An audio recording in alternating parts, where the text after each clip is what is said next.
সূরা আল মায়েদাহ, প্রতিশ্রুতির শক্তি ও ন্যায়বিচারের কোরআনিক ঘোষণা। সূরা আল মায়েদাহ অর্থ খাদ্য পরিবেশন বা ভোজ। সূরাটি মদিনায় অবতীর্ণ, আয়াত সংখ্যা ১২০। এটি কোরআনের পঞ্চম সূরা। শানে নুজুল, অবতীর্ণের প্রেক্ষাপট। সূরাটি অবতীর্ণ হয় হিজরত পরবর্তী সময়ের এক জটিল রাজনৈতিক ও ধর্মীয় পরিস্থিতিতে। মদিনার মুসলিমদের শাসন ক্ষমতা প্রতিষ্ঠা হয়েছে। সমাজে ইহুদি, খ্রিস্টান ও মুনাফিকদের উপস্থিতি ছিল। মুসলিমদের আইনকানুন ও সামাজিক ন্যায়বিচার প্রতিষ্ঠার গুরুত্বপূর্ণ সূচনা হচ্ছিল।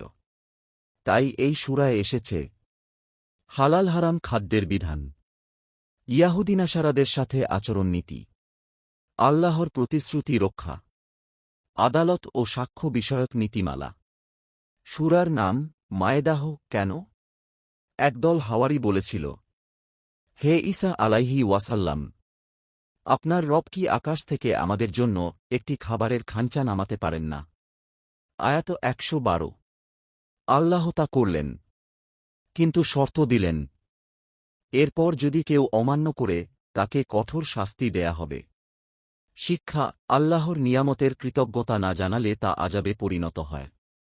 সূরার মূল বিষয়বস্তু, সারাংশ: প্রতিশ্রুতি ও দায়িত্ববোধ।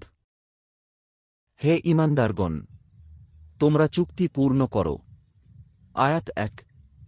ইসলামে প্রতিশ্রুতি ভঙ্গ গুনাহ, সমাজে অনাস্থা তৈরি করে। খাদ্য ও শিকার বিধান। হালাল হারাম খাদ্যের স্পষ্ট তালিকা। জবাই, শিকার, ইহুদি খ্রিস্টানদের খাবার খাওয়ার অনুমতি সীমার মধ্যে। বৈজ্ঞানিক দৃষ্টিতে শুদ্ধ ও জবাই করা প্রাণী খাওয়া স্বাস্থ্যকর, এতে টক্সিন কম থাকে। সাক্ষ্য ও বিচার। হে যারা ঈমান এনেছ, আল্লাহর সন্তুষ্টির জন্য ন্যায় সাক্ষ্য দাও, এবেন যদি তা তোমার বিরুদ্ধে হয়। আয়াত ৮। আজকের সমাজে যেখানে পক্ষপাত দুষ্ট বিচার খুব সাধারণ, এই আয়াতও একটি বিশ্বমানবিক নৈতিক মানদণ্ড। ধর্মীয় সহনশীলতা ও সীমারেখা। ইহুদি ও নাসারাদের বন্ধুত্বের বিষয়ে সতর্কতা। কিন্তু আদল, ইনসাফ, সহানুভূতি বজায় রাখতে বলা হয়েছে। তোমরা আল্লাহর পথে ইনসাফের সাথে থাকো, সেটাই তাকওয়ার সবচেয়ে কাছাকাছি। আয়াত ৮। ঈসা আলাইহি ওয়াসাল্লাম এর অলৌকিকতা ও মানবত্ব। ঈসা আলাইহি ওয়াসাল্লাম এর মাধ্যমে মৃত জীবন্ত হওয়া, জন্মের সময় কথা বলা ইত্যাদি মুজেজা বর্ণনা। কিন্তু স্পষ্ট বলা হয়েছে, তিনি আল্লাহর বান্দা ও রাসূল, আল্লাহর পুত্র নন। বৈজ্ঞানিক বিশ্লেষণ। খাদ্য নিরাপত্তা। হালাল খাদ্য পদ্ধতি today validated by many modern food safety researchers. কোরআনের মতে অপবিত্র, মৃত পশু, রক্ত ইত্যাদি হারাম। এগুলো বিভিন্ন ইনফেকশন ও ব্যাকটেরিয়ার উৎস হতে পারে।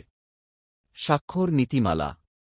আজকের আদালত ব্যবস্থায় সত্যিকারের ন্যায়বিচার প্রতিষ্ঠায় যে সকল নিয়ম দরকার, সূরা মায়েদাহ তেমন সততা, নিরপেক্ষতা ও আত্মত্যাগের আহ্বান করে। সমাজে সহাবস্থান ও সহনশীলতা।